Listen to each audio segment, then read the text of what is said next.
story of David and Goliath. Goliath was a 9-foot tall man. He bragged that he could beat any Israelite soldier.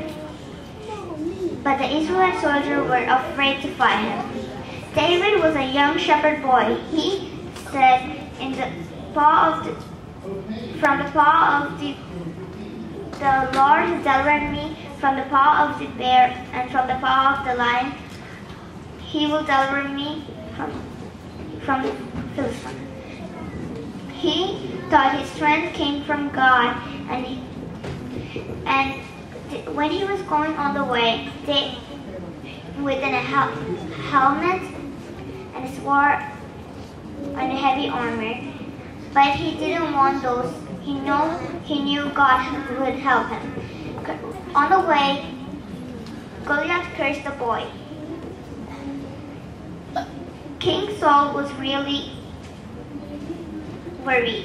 Then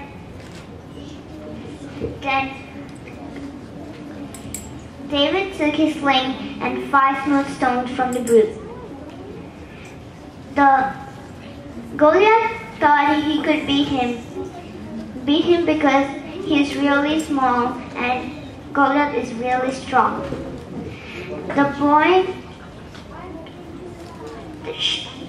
David threw his sling at Goliath. He fell down when the sling hit him. Then David used his own sword to kill him. Thank you. Thank you, Sharon. The next participant is Sohan Koduri. Sohan Koduri. The story I'm going to tell you is a parable about the poor widow. Jesus was sitting the opposite of where the offerings were put. He stared at the crowd as they were putting their money into the temple treasury.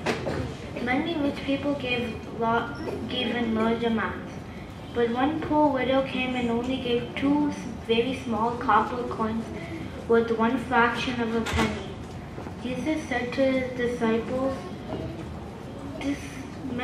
the rich people gave very costly offerings, but she gave out all of her poverty.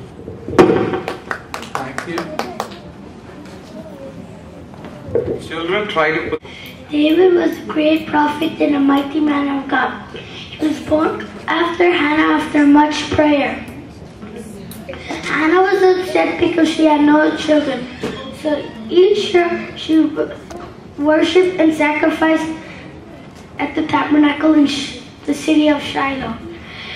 After 1 year and after a sacrificial meal, she cried to the Lord, saying, Almighty God of heavens, if you give me a son, I'll give it back to you. God answered her prayer and gave her a son named Samuel. Hannah kept her promise and brought Samuel to the temple. He was raised and grown up by Eli. Samuel was assisting Eli in everything. One night when he was sleeping, Samuel heard a small voice saying, Samuel, Samuel. So Samuel went to Eli and said, Here I am. But Eli said, I didn't call you, go back to sleep. Samuel heard the voice 2 more times. Each time he went to Eli. Finally, the last time when he went to Eli said, but this time if you hear it, it's God speaking to you. God speaking to you. And he went back to sleep and he heard the voice, Samuel, Samuel. So Samuel said, Yes, Lord, I'm listening. And then God spoke, and then God spoke, and God spoke to him. After that, Samuel gave great messages to the Israelites from God. Around that time, Israelites were at war with Philistines. The Israelites lost. They lost because they were.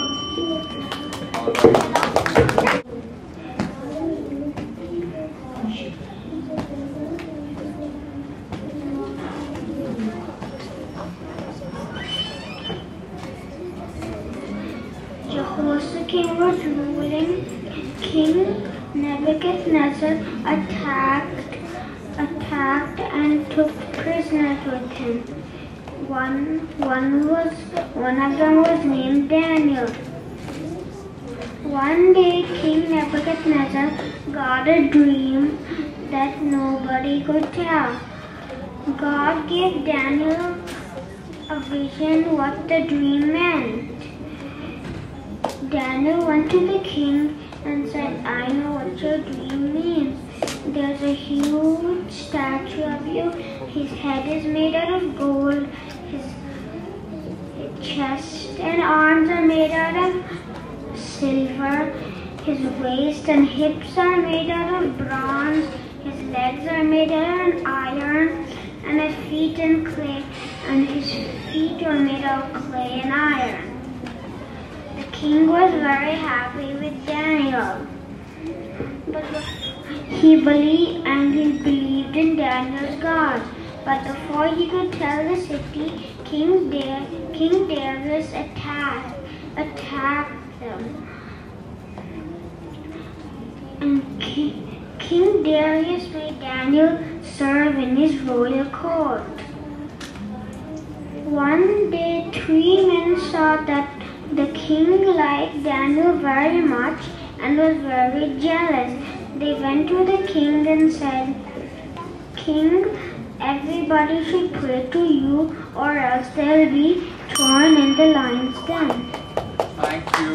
Joshua. After Moses climbed the mountain to be with the Lord, Joshua was the new leader of the Israelites to lead them to the promised land. But first, they needed to pass Jericho. So Joshua wanted to know what was waiting for them at Jericho.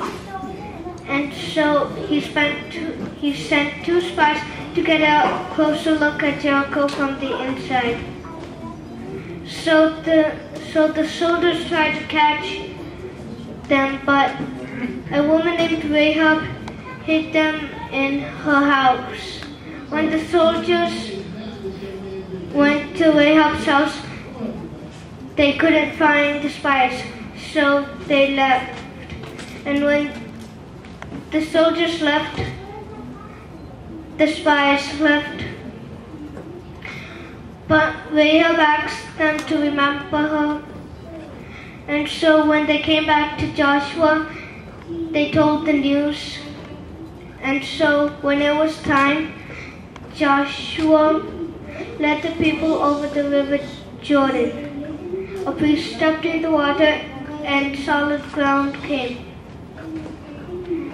And so they marched around Jericho 6 times, and on the 7th time they marched around 7 times and then they stopped. Joshua ordered the trumpets to be sounded and the people to shout. And when that happened, the walls of Jericho went tumbling down. And so when it did, the Israelites seized Jericho. And so Othniel, which was one of the spies, tried to look for Rahab.